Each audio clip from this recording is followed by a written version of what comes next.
Hey everyone, I'm Cara Di Falco. Welcome to Cara's Cucina. I have a really special guest here for you today, and we are going to be making vegan brunch. Great food isn't just about good ingredients and knowing how to cook. It's about telling the story of the food.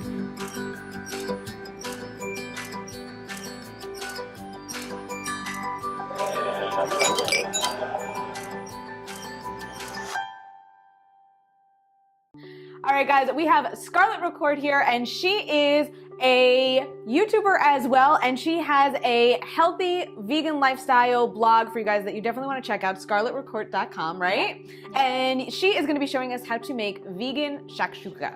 Yes. Can you explain to everybody what shakshuka is? Well, shakshuka is a Mediterranean dish, so just about every country in the Mediterranean and North Africa has a version of it, and it's, you know, and the regular version is like a poached egg baked in tomato, but we're gonna make this a vegan version of it. For those of you who can't eat eggs or you're giving up eggs, this is gonna be an awesome substitute that you're not even gonna miss the eggs.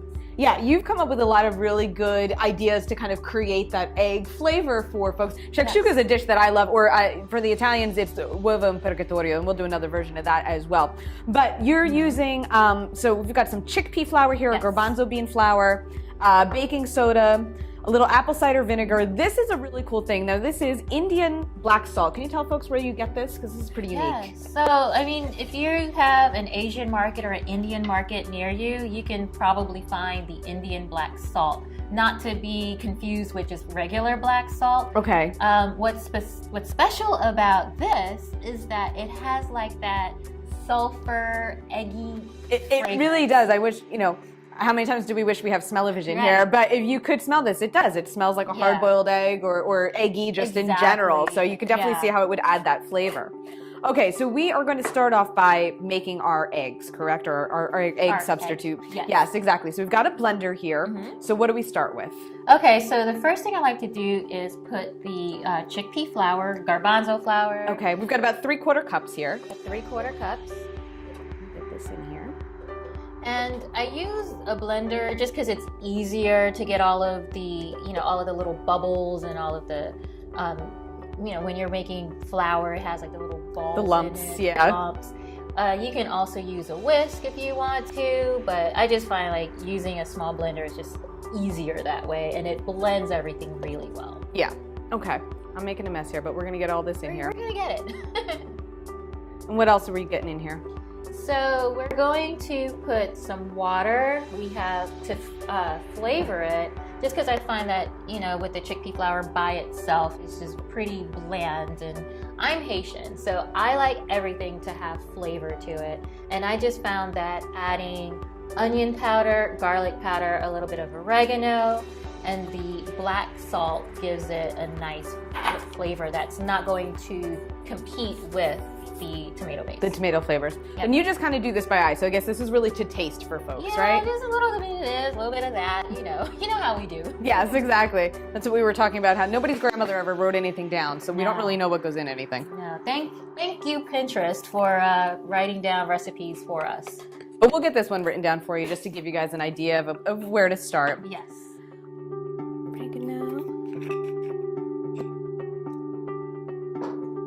Now with the Indian black salt, we can just eyeball it and figure out how much of it we want to give it that eggy. So I would say let's start with like half a teaspoon, and then we can work our way up. Okay.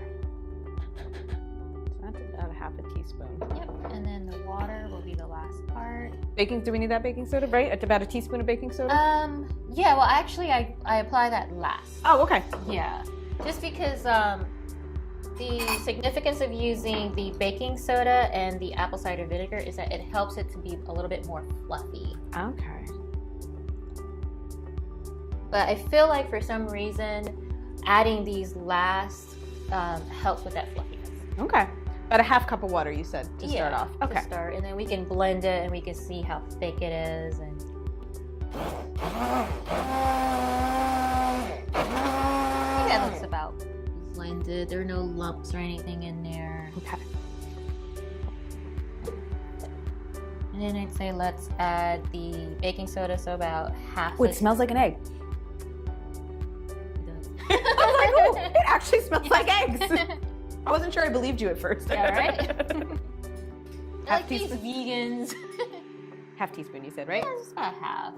And then probably about the same, half a teaspoon to a teaspoon of apple cider vinegar.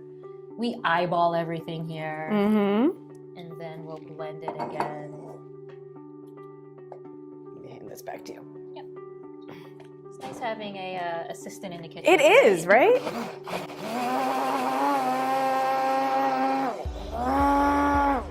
See like how fluffy? It got fluffy right away. Right? It's like kitchen science fun. Right? Yes. And I started making it without the baking soda and apple cider vinegar, so it was still good. But you like your. You wanted it to have a texture. Yeah, exactly. More like an omelet kind of feeling. Yeah. Okay. Well, you tell me. Does that look and smell about right to you? Yes. Yeah? Yes. Think we're good? I Okay. think it's good. All right, Yeah. so we're gonna set this aside and we're gonna move on to the tomato base portion. We are ready to make our tomato base for our eggs here, our eggs. So we've got about 2 teaspoons of olive oil here, and we have 1 onion that we chopped up, right? Yep. So we're gonna get this going in here. Yeah, and I like to chop onions up like into tiny pieces. It's just like a personal choice. I don't feel like when I eat, I don't want to have to like cut up food. It's just laziness, I guess. Okay. I'll put this in the sink. I'll let you get that going. So we're just gonna cook these and, like sweat it out a little bit. And then as the onions are cooking, we're gonna add our seasoning.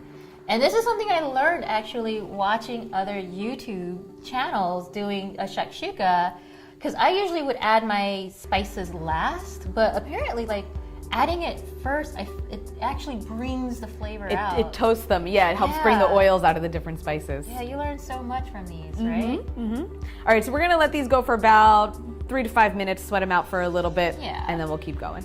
All right, Scarlett, our onions are just about ready. So we've got turmeric and cumin, right, we Yes. said? Yep. So I'm gonna let you toss those in there. I'll just add. I like to use turmeric, but it's very earthy, so don't use too much because it could be overpowering. Okay, so probably about half a teaspoon. About half, and then we're gonna add a little bit of cumin. Again, if you're not used to these kinds of spices, you want to start small because you don't want it to overpower everything. Okay. But you can already. You can smell them, great Smell. color. Yes. Do we want to add in our jalapeno or our garlic? Yeah, let's add some jalapeno. I'm not gonna add the whole thing. I don't want to be too spicy. Okay. So about half of that. And then of course, I put garlic in everything. I probably put garlic in things that have no business. Here, we'll just get this out of here. It's Oh, sticky. okay. But 2 cloves of garlic that we minced up. Yes. Now I typically use like 4, but then no one wants to be around me afterwards. Well, that's all right. Yeah.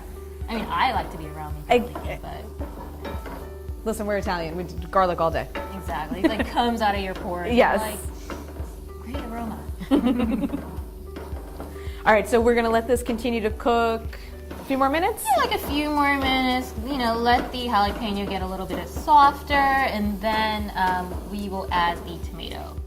Everything looks like we're ready to go. So we've got about a 26 ounce container of chopped tomatoes, right? Yep. Whole thing? Whole thing. I say the more tomatoes, the better. Tomatoes are really good for you. It's got the luteins, it's acidic, but in a good way because it helps your body to absorb all the other minerals and nutrients. So I love. And funny story is growing up, I hated tomatoes. Really? I hated it. I was like, get that tomato out of my way. And then And now as an adult, you love them. I love them. I put them in like just about every dish. I'm like, what else can I put tomatoes in? No. Okay. And then do we let this cook for a little while, or what are we doing? Yeah, let's let it simmer a little bit, let it absorb all the different flavors that we have going on, and then we'll taste it. And if it's a little too acidic, we can add a little bit of nutritional yeast just to calm. Bring that down a little bit. Yeah. Okay. Okay, we got a nice simmer here. You want to give it a taste test, see if we need that Yeah, that let's yeast? give it a quick taste.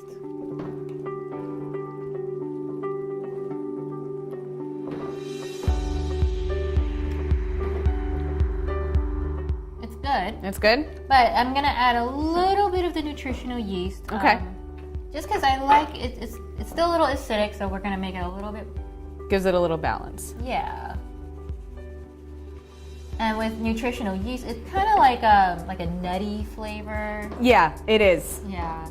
Even almost a little cheesy sometimes. I know I've used it before as a substitute for like pasta dishes as well. Yes, that's how we vegans like swear by nutritional yeast to give it. You know, like we make a fake version of Parmesan cheese with it, and yeah, just make it like a nice cheese substitute, and it has good vitamins in there. Awesome. Okay, we ready to add our egg? Yes. All right. So we said there's a little bit, I guess, kind of a trick to this. We're going to see if it works for us. We're going to try. We're going to try to recreate poached egg, but if not, we're going to make it like a pie. Yes, I was going to say, otherwise it's going to be like shepherd's pie, but we'll try to make some little indentations here. Yeah. I'll let you pour that in.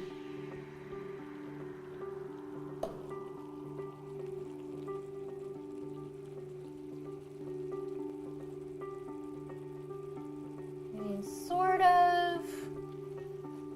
No, it's spreading, so we could just...